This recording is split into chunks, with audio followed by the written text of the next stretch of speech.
just in college sports discourse in general, people talk about which jobs are great, which jobs stink, and there's a lot about Minnesota that makes it a challenging job to coach men's basketball at the school. I personally think the biggest issue is the location in a major city with a lot of stuff to compete against. And it makes it really challenging because if you look at these SEC programs and some of the Big Ten programs, the reason they have so much NIL is because it's the only show in town.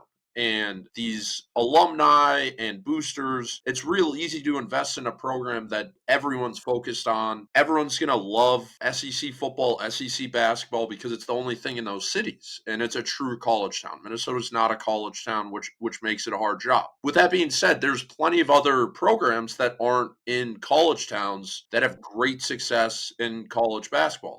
In the story we mentioned St. John's this year. It's obviously a little bit easier when you have a Hall of Fame head coach, but their fan base and boosters took basketball seriously. Since the 90s, they were kind of in the basement of the Big East. And then their boosters are like, okay, we're St. John's. We have a lot of money. Let's be St. John's. And they took basketball seriously. Let's go out and get and they go out and invest all this money. And Houston, another school, they weren't anything since they had the Fly Slamma Jamma with Hakeem Olajuwon and all these other players back in the 90s. And then they took basketball seriously. Let's go hire Kelvin Sampson, who was a relatively proven head coach at multiple stops, and let's take basketball seriously. Let's invest some money.